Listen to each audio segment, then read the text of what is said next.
आलोचना चक्र पुस्तक उन्मोचन उत्सव अखिल भारतीय साहित्य परिषद राउरकेला महानगर केशवनगर शाखा तरफ आलोचना चक्र पुस्तक उन्मोचन उत्सव सेक्टर 6 स्थित सरस्वती शिशु विद्या मंदिर ठारे अनुष्ठित हो जाइछि। शाखार कार्यकारी सभापति जगन्नाथ राउतଙ୍କ सभापतित्व सुमित्रा मिश्र और ममता जेना संयोजन में आयोजित यह कार्यक्रम में मुख्य अतिथि भाव ऋषिकेश राय उच्च माध्यमिक विद्यालय प्राक्तन अध्यक्ष रजनीकांत मिश्र, समीक्षक भाव शर्मिष्ठा कवि शतपथी, ब्रजेन्द्र कुमार दास, विजय जेना और शिक्षाविद करुणाकर पाठशाणी प्रमुख जोगदे। यह अवसर में गाल्पिका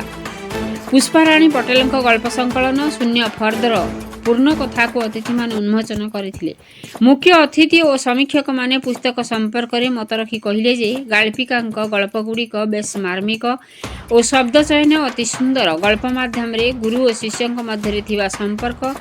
मननशीलता, भागवत तथा त्याग समर्पण गल्पगुड़ी अद्भुत होइथिबारु पाठकीय आदृति लाभ करिवो बोली मत रखिथिले। प्रारंभ में सभापति श्री राउत अतिथि मान परिचय, उपसभापति प्रवीर कुमार दुबे प्राकथन रखिथिले। गाल्पिका श्रीमती पटेल पुस्तक संपर्क में और निज कथा रखिथिबा बेले शेष में सहसंपादिका ललिता बेहेरा धन्यवाद अर्पण करथिले। ए कार्यक्रम में धरित्री पाइकराय, सुरेन्द्र कुमार शतपथी, रेखा महांती, गिरिजा शंकर गोस्वामी, हरिहर शतपथी, अजय महांती, राधु मिश्र, डॉक्टर रविंद्र कुमार जेना, डॉक्टर सुमंत दत्त, नृसिंहचरण विश्वाल, साहिल प्रधान, अशोक पट्टनायक, मनोज चौधरी, त्रिलोचन मथान, कुंजबिहार राउत, त्रिलोचन स्वाईं समेत शताधिक साहित्यिक, शिक्षाविद, कवि प्रमुख जोगदे। राउरकेला कुंजबिहारी राउत रिपोर्ट मसीहा न्यूज।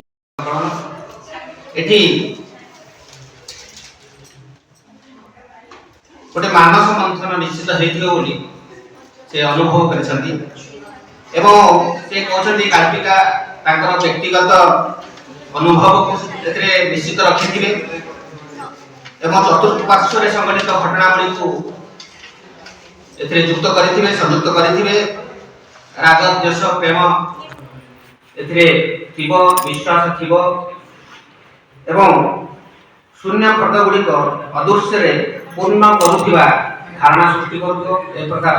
मतामत से रखिंट आज जो पुस्तक उन्मोचन बेल ता ठीक से सुखद जमी गोटे गर्भवती प्रसव कर सारा जो सुख से अनुभव करती महोदय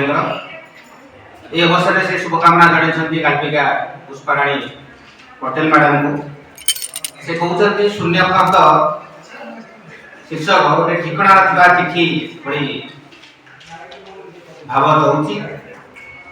शून्यता और पूर्णता उभय परिपूरक शून्य फर्द भितर से अनुभव करती। गल्प भितर भावना जमी गोटे नुआ दिग को अन्वेषण करुच्ची से कथा से कहते संक्षेप कहना चेष्टा कर शिष्य को से मुक्ति प्रदान पर्यंत से गाइड करुचे और वेद में कहा है कि अहम निधि विदुष्परि मेधा मृतस्य लक्ष्य I have learn the knowledge of truth from my father. एवं गुरु होचंती हमर द्वितीय पिता हमें माता बोली कहले बेटर हो कारण तांकर गर्भरे हम मानकर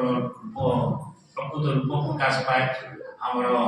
वास्तव रूप जहाँ नहीं कि समाज को आसू तांकर रूप प्रकाश पाए ताकर भी बोध है एवं सी कौन कले ना चलो गोटे छद्मवेश नहीं नॉर्मल रूप शिशु तो बहुत दिन गुरुकुल छाड़ी थे तो से फेरी आसला आसी देखा कौन कि ना शिष्य धनी होती घर बाटरी गोटे राजा गोटे जाऊँगी शोभा यात्रा राजा हाथी पर बस जाऊँगी तो गुरु जाइए पाखापाखि पहुँचे शिष्य पाखे शिष्य चिन्ह शून्य शून्य महाशून्य शून्य थिले ही पूर्ण हवा पाई आशा टिए अछि इति थिले ही आरंभ टिए हेबो बोली संभावना टिए अछि। पांचटी फर्द मध्यरु मु समीक्षा तो करिबि नाही, मु केवल मोर पाठकीय मत देबी। मु गाल्पिका को ढेर आगुरु पढ़िछि एवं एई शून्य फर्द को मध्य पढ़िली জীবন ঘটনা বহুল ଆମ ଜୀବନରେ ଅନେକ ଘଟଣା ଘଟେ ଅଘଟଣ ଘଟେ ଗୋଟେ